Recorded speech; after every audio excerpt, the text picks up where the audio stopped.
Every once in a while a game will drop, and it takes me wholly by surprise.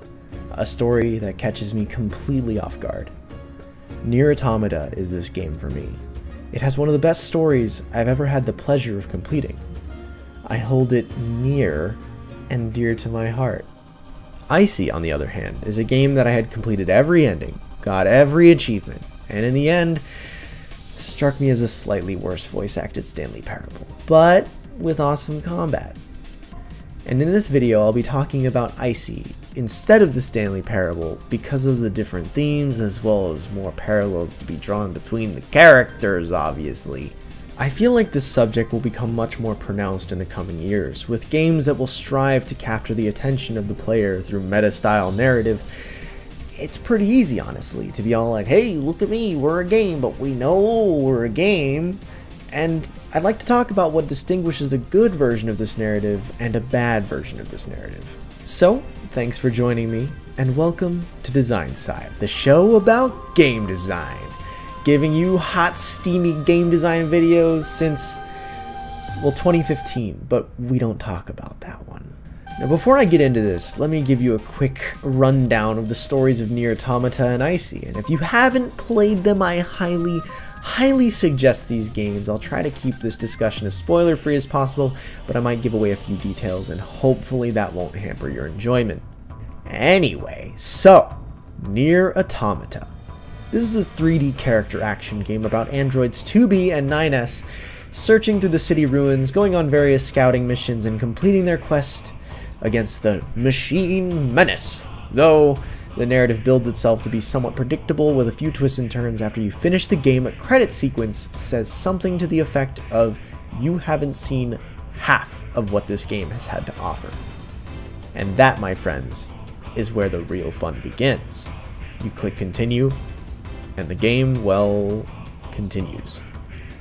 And Nier isn't happy with just subverting your expectations at every point where it feasibly can, but would rather take your heart and step on it repeatedly, because, well, repetition is the main theme of the game.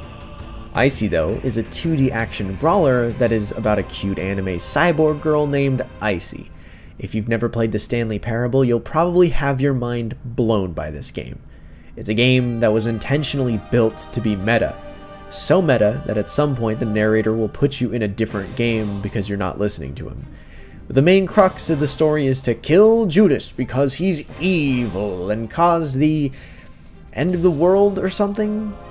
And then something about the Black Star and something about the Yellow God. Even having seen the secret ending, I don't know if it matters, and the lore seems cool, but in all honesty, didn't seem to matter. And as much as I wanted to be intrigued by the characters and the situation, that wasn't poised to be the main selling point of the game, so it kind of missed the mark. Okay, so with that out of the way, let's get down to business, Mulan style.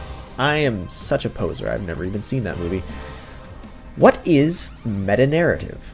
Well, in brief, it's a narrative that attempts to transcend its medium and connect to the viewer in one of two ways.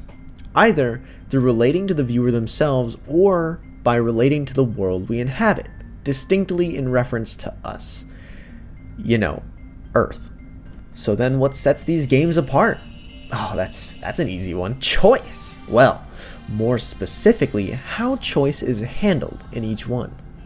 Player agency in Nier Automata is a bit weird, and they rarely give the player a choice at all. They don't even pretend like the game will change based on the player's actions, because it will not. While it does play to the greater themes of Nier's story, most of the choices that the player was given during the game had little to no effect on the game, the player, or on anything. ICEY gives the player's choice. Much like the Stanley Parable, they oftentimes do have a lasting effect on the player or the game. Not always, but it's a nice change of pace when those lasting effects do happen. When the player is presented with a choice, oftentimes it boils down to two options, right or wrong. Right leads you closer to the last boss, and wrong leads you to a different ending. And these endings are generally either just cutscenes or short narrator monologues. Well, these styles are so different. How can we compare them? You know what? I'll answer that, but I'm gonna switch which game I talk about first. Yeah, that's right. Meet me on r/madlads mf'er. ICEY uses choice as an illusion, and while some of the endings were amazing, honestly the choices presented to the player were often quite dull. Creating scenarios where the narrator was basically screaming, "Don't go the wrong way, follow the arrow," with this feeling of I had to go see what was the wrong way, obviously met with the saying, "Oh, ICEY, you gotta follow the arrow." You basically are forced to follow the wrong path just so you can see what happens. Not to mention all the achievements told me the endings, and how I had to do all of them to get the secret ending made it feel more like a checklist rather than organically stumbling into these cool meta moments. Now Nier does something a little bit different. I already said that there was basically no choice in the game and choices in it didn't matter, but for that exact reason the choices actually meant more to me than the ones in ICEY. The choices were often not rewarded or punished. They were completely left up to the player. The question shifts from your typical "how does this game want me to answer" to "what would I actually choose?" It makes the intrinsic value of your choice take center stage, allowing the player to truly play how they want to play and choose what they want to choose. It doesn't lock you out of a special ending or make you feel like you chose wrong. In conclusion, I love the idea of choice in games. But in order to capitalize on this, we must treat player agency as an invaluable resource, because it's what differentiates games from other media. Games can have a large capacity for intrinsic value, like holding the door open for someone or buying someone a gift. We feel like this affects our lives in a meaningful way, when in reality, it most likely doesn't at all. Games can capture this concept in an amazing way, allowing the player to help someone out of the kindness of their heart. This allows the player to make decisions that they would make in a given scenario, rather than choosing just because the game said for them to do that or so they can get an achievement.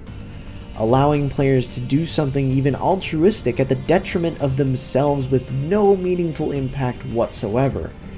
That is where choice truly matters.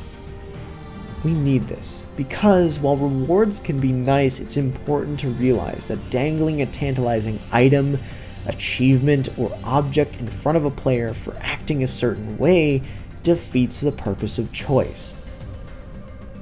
Thanks for joining me. This has been Design Side. Hopefully you maybe learned a little something, and maybe you want to see more of this content in the future, because I have a few other ideas in the pipeline for future Design Side videos.